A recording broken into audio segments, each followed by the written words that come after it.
வடகிழக்கு பருவமழையின் போது மேற்கொள்ள வேண்டிய முன்னேற்பாடுகள் குறித்து வருவாய்த்துறை அமைச்சர் ஆர்.பி. உதயகுமார் அதிகாரிகளுடன் ஆலோசனை நடத்தினார்.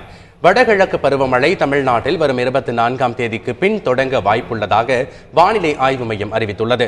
இதையடுத்து பருவமழையின் போது மேற்கொள்ள வேண்டிய முன்னெச்சரிக்கை நடவடிக்கைகள் குறித்து வருவாய்த்துறை அமைச்சர் உதயகுமார் அதிகாரிகளுடன் இன்று ஆலோசனை நடத்தினார். இதில் வருவாய்த்துறை செயலாளர் சந்திரமோகன், வருவாய் நிர்வாக ஆணையர் உள்ளிட்ட உயர் அதிகாரிகள் கலந்து கொண்டார்கள். பருவமழையை ஒட்டி மாவட்ட வாரியாக பல்வேறு துறைகளை ஒருங்கிணைத்து பேரிடர் மேலாண்மை குழு அமைக்கப்பட்டுள்ளதாக வருவாய்த்துறை செயலாளர் சந்திரமோகன் பின்னர் செய்தியாளர்களிடம் தெரிவித்தார்.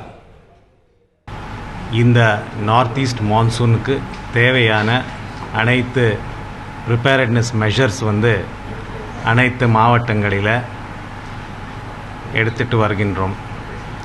தமிழக அரசு இதற்குரிய ஒரு அனைத்து துறைகளின் ஒரு ஆய்வுக் கூட்டத்தை நடத்தி அந்த ஆய்வுக் கூட்டத்தில் ஒவ்வொரு துறை வாரியாக அனைத்து மாவட்டங்களில் எடுக்க வேண்டிய அனைத்து நடவடிக்கைகள் பற்றின ஆலோசனைகள் வழங்கியிருக்கிறார்கள். கடந்த ஆண்டு வடகிழக்கு பருவமழையின் போது செல்போன் சேவைகள் பாதிக்கப்பட்டது போன்ற நிலை ஏற்படாமல் தடுக்க தமிழக அரசு தேவையான நடவடிக்கைகள் எடுக்கப்பட்டு வருவதாக வருவாய்த்துறை அதிகாரிகள் தெரிவித்துள்ளனர். இது தொடர்பாக எமது செய்தியாளர் ராஜா தரும் கூடுதல் தகவல்களை கேட்கலாம். இன்று வருவாய்த்துறை தொடர்பான ஆலோசனை கூட்டம், வடகிழக்கு பருவமழையை எதிர்கொள்வது தொடர்பான ஆலோசனை கூட்டம் சென்னையில் நடைபெற்றது.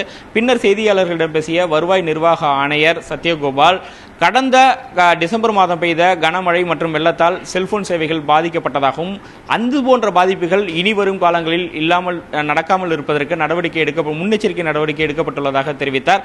அதாவது செல்போன் கோபுரங்கள் இருக்கக்கூடிய இடங்களில் இருக்கக்கூடிய ஜெனரேட்டரில் கீழ்த்தளத்தில் இருந்து அவற்றை மேல் தளத்திற்கு மாற்ற அறிவுறுத்தப்பட்டுள்ளதாக தெரிவித்தார். மேலும் இங்குள்ள செல்போன் கோபுரங்கள் செயலிழக்கும் பட்சத்தில், மழைக்காலங்களில் செயலிழக்கும் பட்சத்தில் வெளி மாநிலங்களில் உள்ள செல்போன் கோபுரங்கள் மூலம் இங்கு சேவை அளிக்க ஏற்பாடு செய்யப்பட்டுள்ளதாகவும், BSNL 3 மாதத்திற்கு தேவையான ஜெனரேட்டருக்கு தேவையான டீசல் கையிருப்பு வைக்கப்பட்டுள்ளதாகவும் தெரிவித்தார். தந்தி டிவி செய்திகளுக்காக ஒளிப்பதிவாளர் ராஜ்குமாருடன் எஸ் ராஜா.